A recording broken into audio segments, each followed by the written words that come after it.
It's still wintertime here in Los Angeles, and while many parts of the northern hemisphere is covered in snow, I figured it was a good day to get some sun and go for a hike. For those interested, this park is called Serrania in Woodland Hills and has some nice wooded areas, grassy lawns, and secluded trails, but be careful for the snakes. They have those here too. With Valentine's Day having passed several days ago, I've been getting some requests to speak about its origins, which stretch back into pre-Christian times. Lupercalia was a pagan festival in ancient Rome, observed annually on February 13 to 15, which involved bloody, violent, and sexually charged, drug-fueled religious orgies, awash with animal sacrifice, random carnal matchmaking, and other occult rituals which involved various methods of divination, sex magic, and initiations into the ancient mystery school religion. The men traditionally sacrificed a goat and a dog, then whipped the bare naked women with the hides of the animals they had just slain. Young women would line up for the men to hit them, and by young I mean underage by our modern standards. This ritual also included a matchmaking lottery in which men drew the names of women from a jar, and the couple would then be coupled up for the duration of the festival, and if things went well, the relationship lasted much longer, if the match was right. The name came from the Roman god Lupercus, who was said to have helped the she-wolf take care of Romulus and Remus, but it actually is patterned after the Greek god Pan. Dionysus is closely associated with Pan.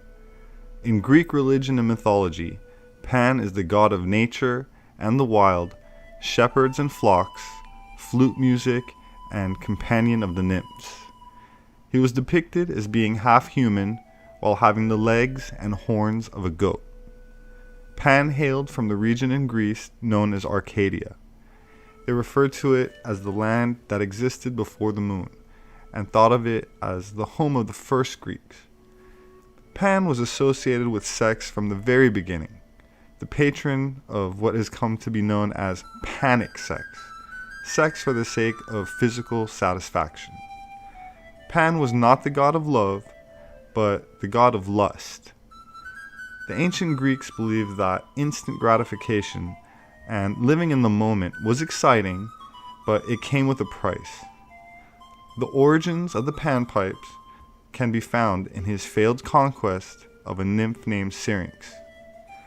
The music of the Syrinx was known to make people dance and lower their inhibitions. It was said that when Pan played his Syrinx, he could drive people mad with its music. The sound of the Syrinx filled people with the lustful nature of Pan, and as a result, they often lost control. Pan, Pan, Greek god Pan, one half goat, the other half man.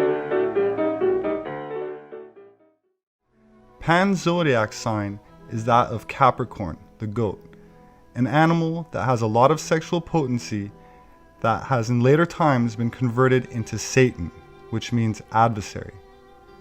Satan, as a force, manifests as all of the animal appetites that we have within, in the body and mind as well. So those defects that we call anger, lust, pride, vanity, laziness, etc., are all considered animal attributes or impulses that we should overcome or subdue. That is, we must conquer the animal aspect in order to transform the animal nature into a divine nature, or to enter into the kingdom of heaven. In other words, from a Gnostic interpretation of the myths, we have to conquer Pan, we have to conquer Satan, the mechanical forces of nature represented in that horny adversary, which is not outside somewhere externally, but lives inside every one of us. Which brings us to the moon. In the study of alchemy or in occult mystery schools, the sun is regarded as masculine because it gives off light rays, whereas the moon does not emit any light of its own, but reflects the sun's rays, and therefore is regarded as a symbol for the divine feminine, a female archetype representing a higher refined state of enlightenment or intuition, a sixth sense. It is through the southern gate of the sun, represented by the goat of Mendes, that Prometheus carried the serpent fire, the path to the lunar goddess of enlightenment. It is the zodiac sign of the goat during the ancient festivities, now most commonly associated with Christmas, the winter solstice, a time of resurrection after a fall since long before the Christian era.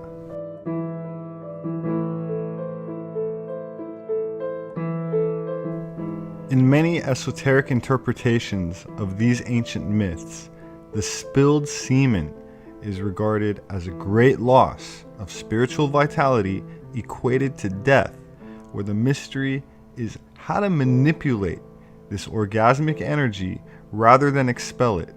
In other words, circulate it up the spine to other chakra or endocrine centers, stimulating them and refining this energy into a creative potential, or described as some as a spiritual bliss that can last for many hours.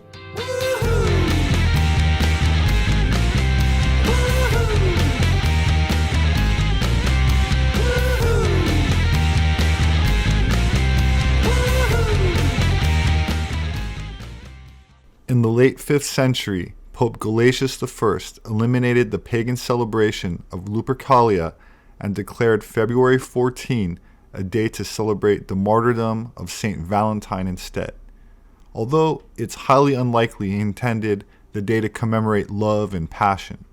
In fact, some modern biblical scholars warn Christians not to celebrate Valentine's Day at all, since it's thought to be based on pagan rituals.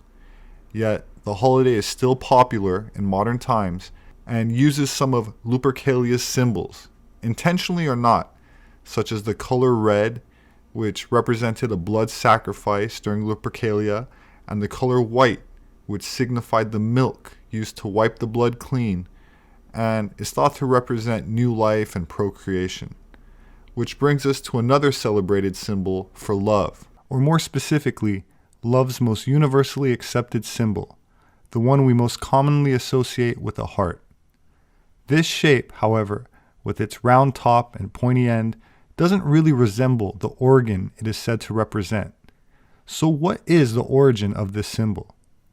There are plenty of theories about where the heart shape came from, ranging from a Catholic saint's divine hallucinations to a bad organ description by Aristotle. Another belief has the symbol originating from the shape of leaves, typically ivy leaves, as the Greeks associated ivy with the god Dionysus, the god of passion, wine, and other sensual rituals and activities. To get to the bottom of this mystery, we need to go to ancient North Africa, to a place called Cyrene, an ancient Greek and later Roman city near present-day Shahat, Libya. It was the oldest and most important of the 5 Greek cities in the region, founded in 631 BC and abandoned in the 4th century. It was founded and named by Apollo, after a Thessalian princess in Greek mythology, a region of Greece which used to be known as Aeolia, as it appeared in Homer's Odyssey. As the myth goes, she was tending to her father's sheep one day when a lion attacked one of them. She wrestled it to the ground, and Apollo, seeing her do this, fell in love with her and took her to Africa, where she then ruled the fertile and rich land. In another account, a monstrous lion had terrorized the citizens greatly, so Apollo brought Cyrene to get rid of the beast, which she did, and as with many myths involving troublesome dragons and serpents, some interpretations have the animal as a symbolic representation of a certain tribe or race, but I will elaborate on that in a future video. For now, I'll just say that she succeeded in subduing the lion and was given a kingdom to rule. The name Cyrene means sovereign queen, and the crop that was most famously grown in her land was Silphium, which once grew in Cyrene in abundance and was described to be a type of giant fennel, with crunchy stalks and small clumps of yellow flowers. From its stem and roots, it emitted a pungent sap that Pliny the Elder called amongst the most precious gifts presented to us by nature. Exports of the plant and its resin made Cyrene the richest city on the continent at the time. It was so valuable, in fact, that Cyrenians began printing it on their money. Silver coins from the 6th century BC are imprinted with images of the plant's stalk, a thick column with flowers on top and leaves sticking out, and its seed pods, which look like this. According to Pliny, it was a kind of cure-all, used to treat everything from chills to fevers to corns. Best of all, he wrote, quote, "It is never productive of flatulency." Hippocrates said it could be used as a poultice or to soothe the stomach. Cooks also used the plant in their recipes, perhaps the same way we use fennel seeds today. In classical antiquity, its uses included as a seasoning, perfume, as an aphrodisiac, or as a medicine, and more specifically, it was most famously used as a type of birth control. According to the historian John Riddle in his book Eve's Herbs, A History of Contraception and Abortion in the West, quote, "Anecdotal and medical evidence from classical antiquity tells us that the drug of choice for contraception was Silphium." John Riddle also describes another, more explicit Cyrenian coin of, quote, "a seated woman with Silphium at her feet, while one hand touches the plant and the other points to her reproductive area." Silphium was so critical to the Cyrenian economy that most of their coins bore a picture of the plant itself. The Minoans and ancient Egyptians developed a specific glyph to represent the Silphium plant. It was used widely by most ancient Mediterranean cultures. The Romans, who mentioned the plant in poems or songs, considered it worth its weight in denarii, which were silver coins, or even gold. Legend said that it was a gift from the god Apollo. The ancient physician Cyrenius suggested taking a dose of Silphium the size of a chickpea once a month both prevented conception and destroyed any already existing. In his poem, Catullus wrote that he wanted to share as many kisses with his beloved as the number of Libyan sands that lie in the Silphium-bearing Cyrene. The exact identity of Silphium is unclear, and today ancient Silphium is likely extinct, commonly believed to have been a flowering plant that was part of the carrot family. Some of the speculation about the cause of its extinction rests on a sudden demand for animals that grazed on the plant for some supposed effect on the quality of the meat.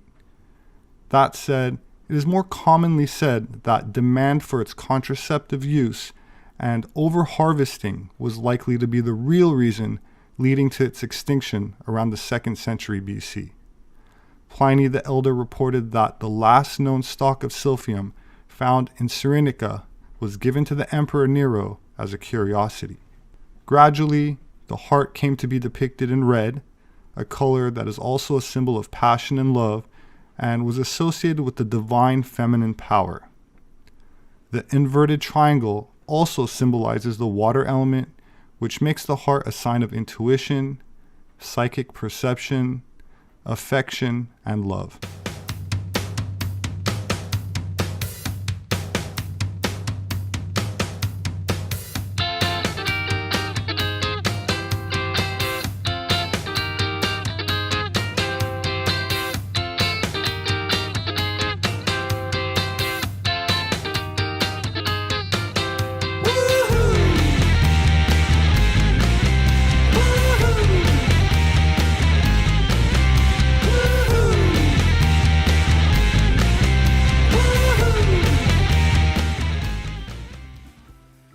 Of course, all of the major religious holidays appropriated by the Roman Catholic Church existed before any of the Abrahamic religions did themselves, meaning the 2 solstices, the 2 equinoxes, and the 4 periods in between them, which in neo-paganism or Wiccan philosophies are known as the 8 Sabbats, some of which are called Yule, Ostera, Beltane, and Samhain.